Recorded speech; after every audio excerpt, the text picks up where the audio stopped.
Wonder, curiosity, connection. Where will your adventures take you? I'm Dr. Diane, and thank you for joining me on today's episode of Adventures in Learning. So welcome to the Adventures in Learning podcast. I'm your host, Dr. Diane, and I am so excited to welcome Gaby Pilson to the program today. Gaby, thank you for joining us. You're just back from Antarctica. Thanks for having me, first of all. Gaby, what is your adventure in learning? How did you get to do the kinds of things you did? What led you to want to do this sort of work? Well, it was actually a pretty interesting and I think unique journey I got to get into the work that I do. So I think it started really in high school. I actually went to boarding school for 2 years to play ice hockey. But then I but a few concussions early in my senior year and I couldn't play anymore. And I was all sad because everyone else was out at, games and practices all the time. But it turns out that one of the teachers at the school is a pretty famous ice climbing and rock climbing guide, at least in the area. And so he took me ice climbing every day. And, by the time the spring rolled around, I was hooked and we went rock climbing every day. And then I even, I was going to graduate, had no idea what I was going to do for the summer. So I walked myself into town, applied for a job at the local outdoor store. They said yes. I found an apartment in town and I spent the whole summer climbing. And so when I got to college, where I went was Hamilton College, they have a pretty big outdoor education program. So by the time I got there, had a decent amount of experience outside, was very excited, and I sort of immersed myself into that whole program. So by the time I left college, as an undergrad at least, I had a lot of experience just within the university's program, but I became a wilderness EMT. I took an Olds Outdoor Educator course. I started guiding ice climbing up in Alaska in the summers. I was just doing sort of my own adventures by myself. So by the time it came to, leave undergrad, I was like, well, what am I going to do next? So I applied for a master's in outdoor education at the University of Edinburgh, and I got into the program.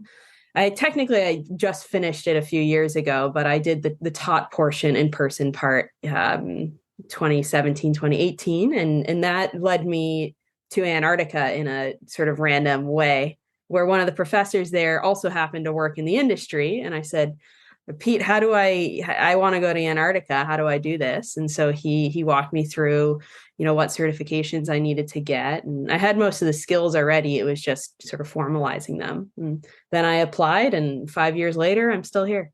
So that's sort of my journey. And you've got degrees in meteorology and glaciology. Is that correct? Well, my undergraduate degree is specifically in philosophy and environmental studies, but most of what I did with environmental studies was geology and sort of natural sciences related. And then, I have a sort of a degree certificate from Penn State in weather forecasting. And my knowledge of glaciology, I think, comes from a mix of what I did in undergrad and then my practical and professional experience in the mountains.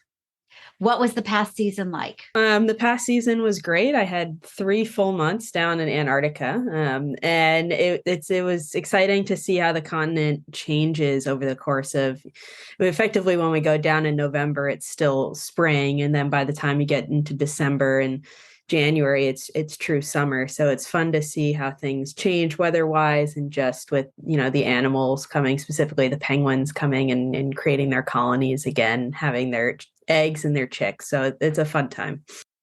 When I saw you, they were all sitting on their nests, lots of Gentoo and chinstraps and the Adelies. How did that change between December and January?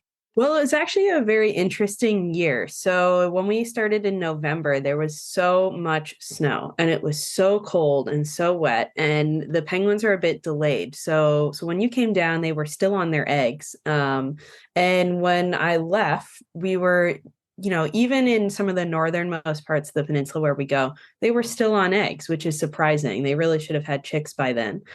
Some of the colonies had chicks, specifically up in the South Shetland Islands, some pretty big chicks, but then there are other places where they didn't even have chicks yet. So it was an interesting season. And I wonder if the cold temperatures are ironically going to negatively affect the colonies this year. I think, a one-off issue though isn't going to destroy a colony, but it's interesting to see how smaller scale weather patterns are affecting the penguins. And I want to definitely get into that in more detail because as you were talking, I sort of found myself wondering, is this delay in hatching, is that going to impact them as fall and winter show up in terms of the health of the colonies?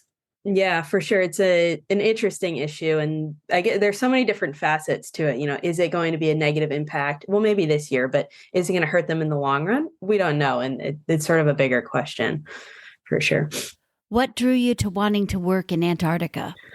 I'm not really sure. I think it was after working in Alaska and getting very obsessed with glaciers. I was like, well, I want to see more glaciers. And of course, I want to see penguins. And so where can I go to do that? And the best answer was Antarctica. And I think I've always been fascinated by the place. And once I got there, I knew it was my favorite place on the planet. I agree. I'm still dreaming in penguin. Aren't we all? Seriously. I wanted to ask you about glaciers actually, because for me, that was the surprising thing from the trip was how much I wound up loving the glaciers and sort of the way they almost breathe in the water. And you've seen them both in the Arctic and in the Antarctic. And I'm sort of wondering, can you explain to the listeners what glaciers are and sort of why they're important for us? Sure. So I think the best way to conceptualize a glacier is as a massive river of ice. And that doesn't mean that a glacier is a frozen river. They form in quite different ways. Glaciers basically form over the courses of thousands of years due to the accumulation of huge amounts of snow that eventually turns into ice because of pressure. And then because of gravity, they start flowing downhill. So that's, I guess, the simplest way to describe what a glacier is. But I think what's interesting about them is how important they are to the world, even though most of us live nowhere near one. So, the majority of the population doesn't live anywhere near a glacier, but the melting of glaciers and how they're changing will impact every single one of us. I think the most concrete way that's going to happen is through sea level rise, because the water that's trapped in glaciers is fresh water, and that fresh water is frozen on land. And as it enters the ocean because of melt, it contributes to the overall volume of the oceans and then subsequently to sea level rise. So I think that's, a concrete, easy to visualize way that the changes in glaciers are going to impact everyone on the planet, even if you don't live near them. There's of course other ways that they'll impact people beyond sea level rise, but I think that's one of the clearest ways. And over the last 5 years in Antarctica, have you noticed a difference in terms of the amount of icebergs every year, or have you seen changes taking place over time? I don't think we've necessarily seen a large difference in the number of icebergs that we see because you would get those anyway, but there are for sure clear examples of the ice retreating very quickly. For example, we were at a place called Brown Bluff up in the northern part of the peninsula. And just 5 years ago, the glacier was, it was at least a few hundred meters closer to us than when it was when we came there. And I think it was January. We were able to walk so much closer to it than we used to. And that's just, that's a very concrete example of how we've seen it change, even in 5 years. But I think there's more research on this up in Alaska and in the Arctic, where we have a lot of historic photos of glaciers, and you can compare them to where they are now. And so you can see that change over time. Perhaps it would be a good project for someone to look at historic photos of Antarctica and compare that now. But yeah, there's definitely been a change. And you are a member of the Ocean Youth Academy. You're one of the founders. Can you describe a little bit about what that is and how that contributes to educating people? Sure. So Ocean Youth Academy is a nonprofit organization that my friends Amanda, Phil, and I started at the beginning of the pandemic because, we were working in Antarctica, the pandemic started, and then travel basically was non-existent. And so we didn't have work in the polar regions to do. But Amanda came up with this idea of, well, why don't we create a nonprofit to help educate kids around the planet about the world's oceans. And I said, that's a great idea. And then we were trying to figure out sort of what our initial niche could be in that field, because ocean education is quite a big field now. And I said, well, the one thing we all have expertise in that most people don't is the polar oceans. And so we created a 10-part online course called the Polar Oceans. And the goal of it is to introduce younger people to the various aspects of the polar regions and how we're all connected to them through the oceans. So the course includes information on everything from the marine life in the oceans to pollution and climate change to glaciology and history and things like that. So it's that's the focus of what we're doing right now, but we're hoping to expand in a few years to offer more in-person education and to hopefully one day very soon get students to actually come with us on Antarctic and Arctic expeditions after they take the course, which would be pretty cool. Wow, that would be exciting. And what age range do you guys typically reach out to? Right now, we're focusing on middle school, mostly the 7th, 8th grade curriculum, and we've aligned it, at least in the U.S., to the NGSS, the Next Gen Science Standards, Yep. And we're working with some schools and organizations around the world to align it with their standards as well. And hopefully, once we get a good breadth there, we can start expanding, making courses for younger students and in high school and college as well. That sounds super exciting. And have you drawn in teachers? Like, what's the response you've gotten from teachers and students?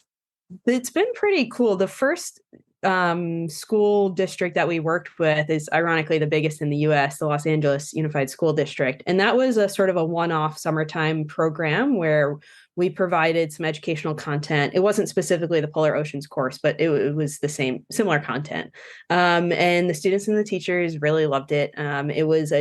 I think what's cool about the course is that it teaches you the same sort of basic science principles that you can get in another format, but in a way that's engaging and talks about a topic that most students never get to hear about. And so we've been working with a lot of homeschooling students and reaching out more into independent schools just because they seem to be less restricted on state-based curriculum requirements. But people have been pretty excited about it, and we're working with some organizations in Eastern Africa right now and hoping to expand to reach thousands of students there as well, which would be cool. That is really cool.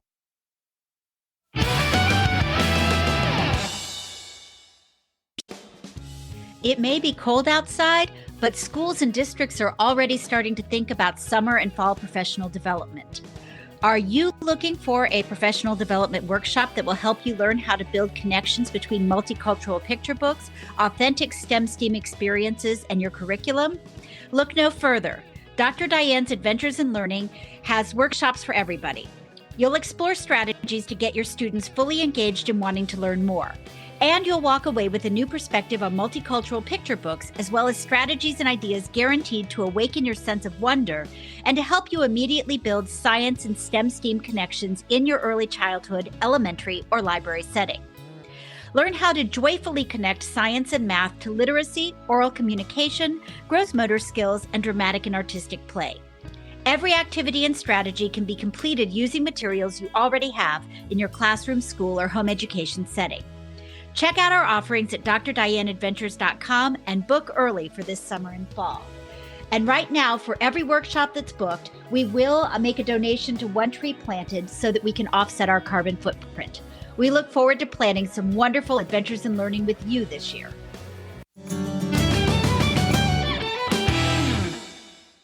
I don't know if you've seen this book, but have you seen Candace Fleming's Polar Bear?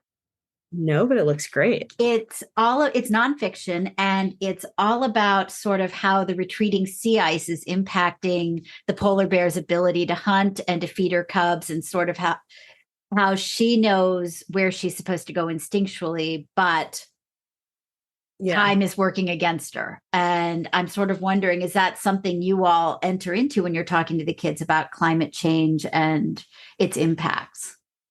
Yeah, well, what we're trying to do, it's hard to talk to kids about climate change and put it in a light that's not very negative. And so because we don't want kids to think that, oh, there's no hope. that, there's nothing they can do about it. And so what we do is we actually ask at the end of the Polar Oceans course, we ask kids to do something. It's sort of a project of their own choice, but it's something that has to have an impact on their community based on what they've learned in the course. And so we've had kids writing to local representatives and to their local councils and coming up with ideas for projects that they can do in their home area, just based on the concepts that they've learned in the course. And so I think encouraging them to take action, even small action, helps them not take such a negative light toward climate change. Obviously, it's a negative thing that's happening, but making sure they're not losing hope, because that's a big issue, I think, with teaching about climate change to younger people now. I love the idea of focusing on hope and on personal impact. I've been using the example of being a disruptor that, when we talk about science fiction, we often talk about you're not supposed to mess up the timeline. You go back in time, you're not supposed to talk to somebody or mess it up. But what if we were the ones who messed up the timeline, but we did it in a positive way? You make a choice today that ultimately has a positive impact down the road. And you may not ever see that impact, but, by going vegetarian, you make an impact in terms of consuming less. By writing to your representative, you make an impact. And you may not see that directly, but somebody will. So I love the fact you're doing that. Yeah, exactly. And I think it speaks to this concept of choice. Not making a choice is also a choice, and doing nothing is also a choice. And so can you make a choice, even a small one, that will have some sort of impact? Of course, no one of us is going to be able to solve the issues of climate change. It'll take a lot more people, but the more people you can get to make positive choices, the more hope that we have. I really like that. Yeah. So I want to, again, spin and switch gears just a little bit. You've been working as a guide in Antarctica, and I'm assuming in the Arctic region as well for the last 5 years or so? Yeah, same regions. Yeah. What is a day in the life of a guide like when you're on one of these ships?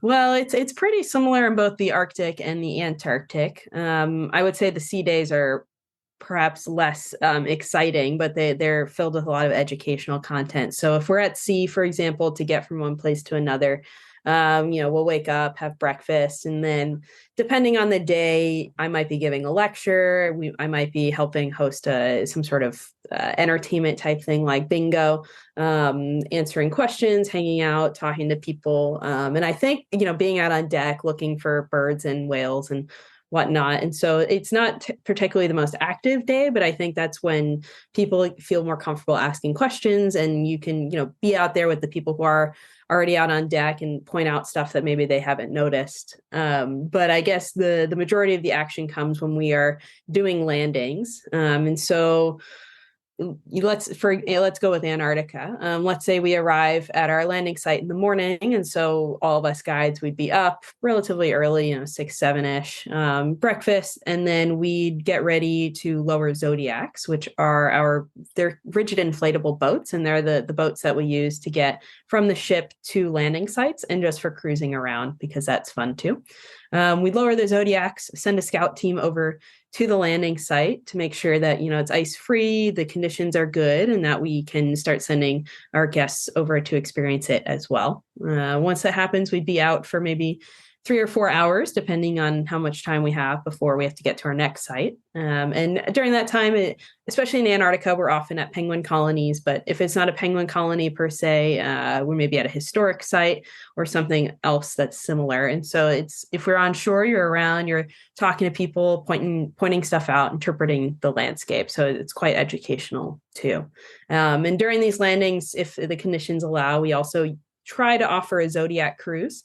Because we can only have 100 people on shore at a time. That's an IATO, so an International Association of Antarctic Tour Operators rule, and it's enforced throughout the industry. So let's say we have 160 guests on the ship.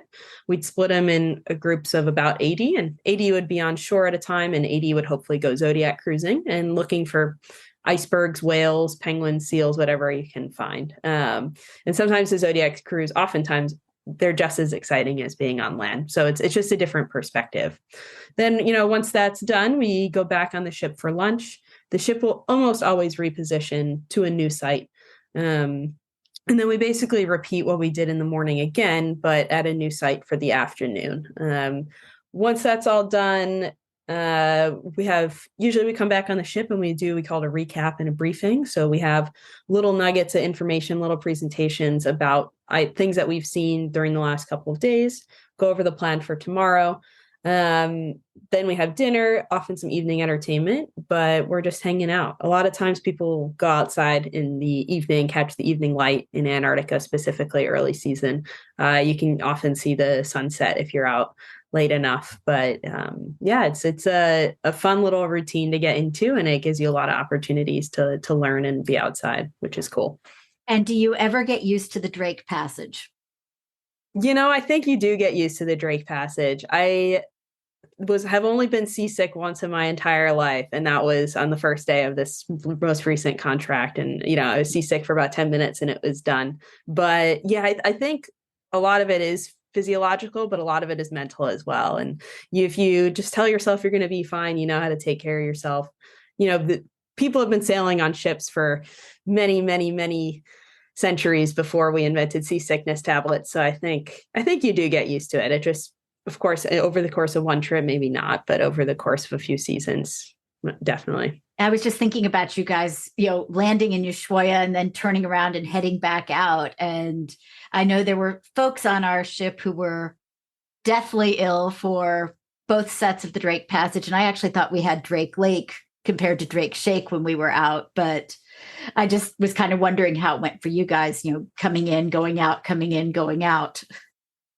Yeah, I mean, there are definitely guides who still get seasick even after working in the industry for quite a while. But I think everyone just finds a different way to cope. And definitely if it gets really, really bad, even guides who typically don't get seasick will start to feel kind of icky. But yeah, I think you do get used to it after a while, and it's just exposure in your brain, understanding that it's okay. So are there adventures you haven't done yet that you hope to do? Ooh, well, I guess specifically in the polar regions, I've always wanted to there's a trip you can do, and not all companies offer it, but you go from Ushuaia, you go to the Antarctic Peninsula, which is where most of our activities happen, because it's so accessible, relatively speaking, of course. And then from there, you head down into the Ross Sea. And then you go from there over to the New Zealand subantarctic islands like Macquarie Island, and then you end in New Zealand. And so that's to see a part of Antarctica that, well, actually I say very few people, but the Ross Sea is where McMurdo Station is, and it is the largest station by a sizable margin. But in terms of total numbers of tourists, very few people ever get to see it. So I think that's one adventure I'm still hoping to go on, and hopefully will very soon. That sounds very exciting. Where do you see yourself in 5-10 years? I don't know. I think I'll keep doing, Antarctic and Arctic expeditions for as long as it interests me. I think I also want to branch out into the non-polar regions as well. I love being in the polar regions, but they are kind of cold sometimes. And so getting to see other places and it's funny because if I apply for jobs and I say, oh, here are the things I can lecture on, as soon as I say glaciology, everyone's like, oh, well, you should we need you in Antarctica. And I'm like, of course. But, glaciology and geology are relevant anywhere that you go. And you can talk about the glacial history of places that don't have glaciers anymore. And so I think maybe branching out a bit more into some of the other regions of the world would be it's probably my next step, but definitely I'll keep coming back to the polar regions. They're special, and it'd be hard to be away from them. Absolutely. So when you were a little girl, did you have any idea that you were going to go into a STEM field like this? I think it's funny because when I was in high school, I was very committed to the fact that I wanted to study biology, and I even applied for pre-med at some places. And then I remember my first day of undergrad, I went to the biology department to ask the head of the department if I could take an advanced class instead of the intro class for, I don't know why I thought that was a good idea. And he's like, no, I can't let you do it. But we talked for like 3 hours, and he said, well, actually, you should really just take one of these introductory philosophy classes with this one professor. And so it turns out that I took one class and then I became a philosophy major. And I think that more than my STEM specific education is actually what's helped me develop sort of a love of learning and like my interest in all these things, because it teaches you how to think critically. Not that a traditional STEM education doesn't, but I think we often overlook the importance of being able to read, write, think, and discuss critically, specifically, especially now in the world that we live in with a lot of misleading information and with just the diversity that you find of information on the internet. Having those skills is as important as being able to run an experiment. A couple of weeks ago, I was talking to Holden Thorpe, who's the editor-in-chief of Science Magazine, and he sounds exactly like you do. He was saying that one of the things we failed in terms of science education is encouraging those in STEM to really understand history and philosophy and to be able to put things in context and to be able to understand how the public is going to perceive the things that are coming out. And so I think you've hit on something that's really important as we think about how do we convey the science to people in a way that they understand it. Yeah. And, it's funny because every time I tell people, oh, I have a degree in philosophy, they're like, oh, well, that's useless. And I'm like, it's actually probably the most useful aspect of my education thus far. And I think we think that knowing hard science is the way of the future. And for sure, we do need a lot of people who are very well educated and are in the nuances of these things that are able to produce high quality studies. But a high quality study isn't going to be worth anything if you don't have people critically analyzing it. That's part of the peer review process anyway. And it's also not going to be worth anything if you can't communicate to the public and to the people who don't have expertise in this why it's important. And so finding that balance, and no one person can do all of those things, but encouraging people to study a wide range of subjects, I think, is important. And that actually dovetails beautifully into the question I was going to ask you, which is if you were talking to kids right now and they wanted to do the kinds of things that you do, that Phil does, that Amanda does, how would they prepare in their academic career now to be able to have a life of exploration and discovery? I think to me, the biggest thing is to take classes in as many different subjects and fields that you can and that interest you. I think it's the school I did my undergraduate at, Hamilton. What really drew me to the school was that it has an open curriculum. There's really no requirements besides what you need to complete for your major. And I think I took classes in 30 departments or something, or with some are cross-listed, but you have a bit of knowledge about so many different things. For sure, I'm not an expert in economics to any degree, but I can talk about the basic concepts of it. And I think having both breadth and depth is important. And for kids, especially in this industry, people think, oh, well, to work in Antarctica, you must have a background in marine biology or history or whatever it is. But if you're just really interested in it, and some of the best ornithologists I know don't even have a bachelor's degree, they're just so into it. And so finding something that you're passionate about that's relevant is, I think, the goal, and doing as much of your own work as you can to educate yourself and to seek out those learning opportunities, even if they're not formal, even if you don't have a bachelor's degree. You don't need to go to college to be well educated. You need to find, the ways of learning that work best for you. Wonderful. So a couple more questions for you. What brings you hope these days? Ooh, I think what brings me hope is seeing how many more people are getting outside in recent years. It's funny. I think before the pandemic, your average person was so excited to just stay home and be inside all day. And then as soon as the pandemic hits and you're not allowed to go anywhere, everyone's like, I need to go outside. And I think that trend is continuing, which is awesome. It comes with its own potential impacts. We're having more people outside and we don't have the infrastructure to support them. But I think that, we should always be encouraging people to get outside, because the more they get outside, the more they're going to care about the planet and realize that we depend on it. So that's what gives me hope. And then if we wanted to support or contact you about the Ocean Youth Academy, how would we do that? If you're interested in Ocean Youth Academy, you can head over to our website, oceanyouthacademy.com, and just check us out. You can send us a message on the website. You can learn more about what we do, and you can even check out our Polar Oceans course through our online learning platform, which it's all linked on our website. Thank you so much, Gaby. So what's your next trip? My next trip, well, I've got some personal travel coming up, just all over the planet, really, just getting around, seeing the world, but heading up to the Arctic in mid-May and going to have a full season up there. So I'm pretty excited about that. Well, thank you so much for being on the Adventures in Learning podcast today. It has been a delight to catch up with you. Yeah, thank you so much for having me. This has been great.